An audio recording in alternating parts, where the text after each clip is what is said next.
وقالت اليهود عزير ابن الله وقالت النصارى المسيح ابن الله ذلك قولهم بأفواههم يضاهئون قول الذين كفروا من قبل قاتلهم الله أنى يؤفكون۔ وقالت الیہود، وہ اور قالت، یہود قومیں کوئی بھی ہوں، سب زبانوں کے اندر مونس ہوتی ہیں، زبانیں بھی قومیں بھی سب زبانوں کے اندر مونس ہی ہوتی ہیں، اس لیے عربی مبین میں بھی یہود ایک قوم ہے، اس کا تذکرہ جب ہونے لگا ہے تو تا کا اضافہ کر دیا ہے، تا یہ مونس کی علامت۔ قالت کہا، یہود مونس یہود نے کہا، یعنی یہودیوں نے کہا، قوم یہود نے کہا عزیر ابن اللہ، عزیر اللہ کے بندے۔ یہودیوں میں سے ایک قبیلہ تھا جس نے حضرت عزیر کو اپنا نبی اللہ مان لیا، تو ان کا تذکرہ ہے۔ وقالت الیہود عزیر ابن اللہ، یہودی کہتے ہیں کہ عزیر اللہ کے بیٹے ہیں۔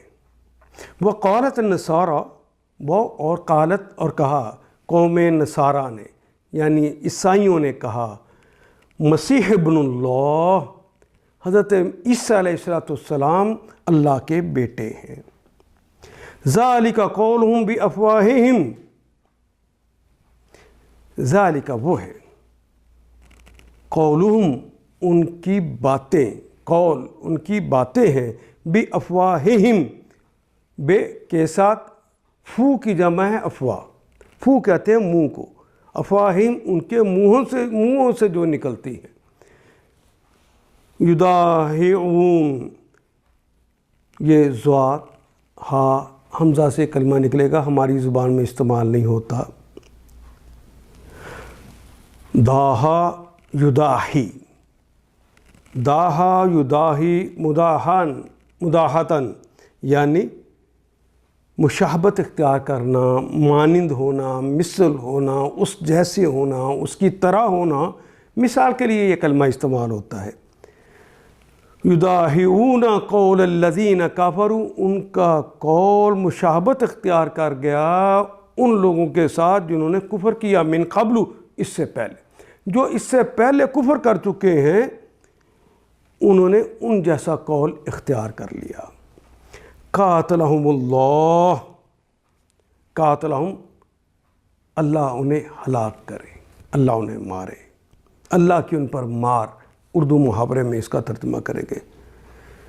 انا یؤفکون، انا کہاں، یؤفکون یہ تو مضارع کی علامت، وانون جمع کی علامت، افقا یافقو، یوفقو، افقا یوفقو کہتے ہیں بہکائے جانے کو، دھوکہ کھانے کو، یہ کہاں بہکائے جا رہے ہیں، یہ کہاں دھوکہ کھائے جا رہے ہیں۔ وقالت الیہود عزیر ابن اللہ، عزیر کو کہیں ہمارے ہاں جس طرح عربی میں عزیر کہا گیا ہے، تلمود کے اندر عزرا کہا گیا ہے۔ بعض یہود تو انہیں اپنا مجدد مانتے تھے اور بعض نے انہیں اپنا نبی مان رکھا تھا، اس کا تذکرہ ہو رہا ہے۔ قالت الیہود عزیر بن اللہ، یہ اللہ کے بیٹے ہیں، اور عیسائی کہتے ہیں مسیح اللہ کا بیٹے، حضرت عیسیٰ علیہ السلام کو کہتے ہیں اللہ کے بیٹے۔